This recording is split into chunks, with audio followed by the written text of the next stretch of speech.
In rapidly rising cities, steel and concrete promise progress.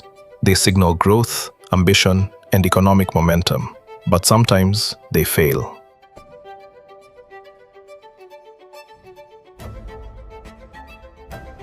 In recent years, Kenya has witnessed a troubling rise in building collapses, particularly within rapidly urbanizing centers.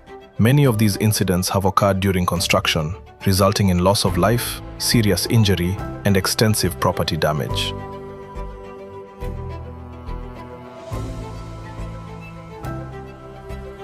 Investigations consistently reveal familiar patterns: disregard of approved plans, inadequate professional supervision, substitution of substandard materials, and weak enforcement of regulatory directives.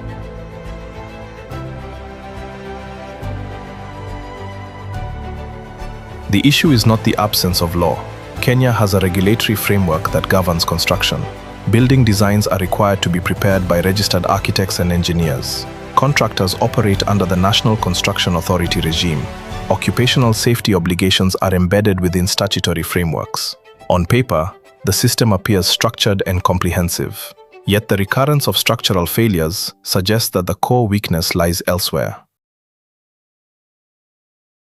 A recurring finding in collapse investigations is that professional involvement often diminishes once approvals are secured. Supervision becomes intermittent or merely symbolic. Developers or contractors introduce unapproved structural modifications. Floor counts are altered, materials are substituted. The disconnect between regulatory approval and on-site execution widens quietly until failure makes it visible. Singapore offers a useful comparative lens. Despite high-density development and extensive construction activity, structural failures remain rare. This is not by chance. Under Singapore's Building Control Act, every project must appoint a qualified person, a registered architect or professional engineer who bears continuing statutory responsibility for both design compliance and construction supervision. This responsibility does not end once plans are approved. It extends throughout the construction lifecycle. Failure to discharge these duties attracts direct legal consequences, including fines, suspension, and prosecution. Supervision is not optional. It is a continuous legal obligation. Singapore also introduces independent structural review as a formal safety mechanism.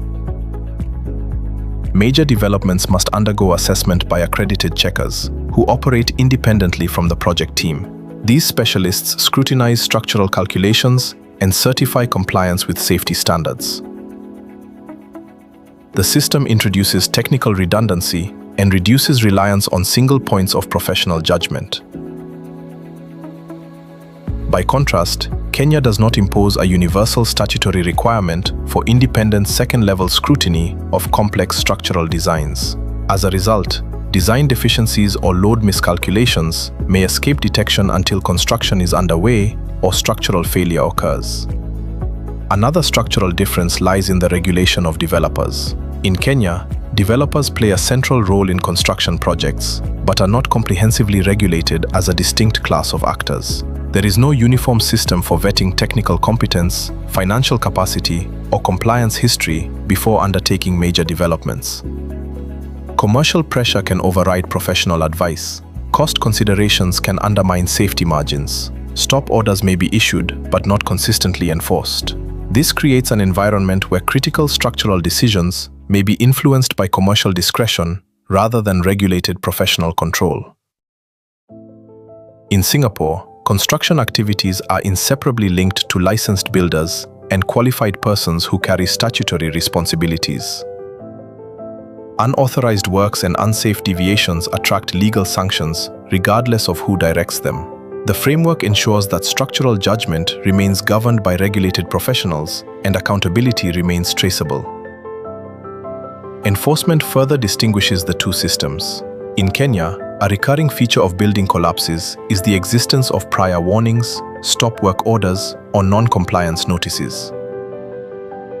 Regulatory authorities possess enforcement powers, yet delayed action and inconsistent follow-through have weakened deterrence. A compliance culture can emerge in which directives are disregarded with limited immediate consequence.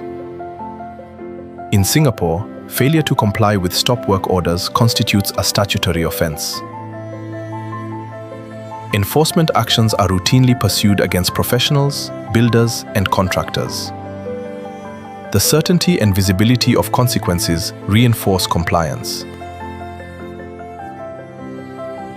When oversight is continuous, compromise becomes harder to normalize. Kenya stands at a critical inflection point in its urban development trajectory. Rapid urbanization increases structural demand. Population density amplifies consequence. Investment accelerates timelines. These pressures make regulatory credibility more important, not less. Development and safety are not opposing objectives. They are interdependent. Public confidence in the built environment underpins property markets, lending systems, insurance frameworks, and long-term urban planning. When buildings fail, trust erodes. When trust erodes, investment hesitates. When investment hesitates, growth slows. Structural integrity, therefore, extends beyond engineering. It shapes economic stability. It shapes social confidence. It shapes governance legitimacy. The path forward does not require importing another nation's laws wholesale. It requires adapting principles to local context, strengthening statutory continuity in professional supervision, institutionalizing independent structural review for high-risk developments, establishing clearer regulatory boundaries for developer decision-making, ensuring that stop work orders carry automatic and enforceable consequence, embedding preventative safety culture into daily operational practice rather than post-incident litigation. Buildings stand because forces are balanced. Load against resistance. Stress against capacity. Safety depends on margins. Governance functions the same way. Authority must be balanced by accountability. Permission by supervision. Development by discipline. When those balances hold, cities rise with confidence. When they weaken, collapse becomes a recurring headline. Preventative governance is not anti-development. It is pro-stability. It is pro-investment. It is pro-life. Structural safety is not merely an engineering outcome. It is a policy choice. And the durability of Kenya's growth will depend on the seriousness with which that choice is made.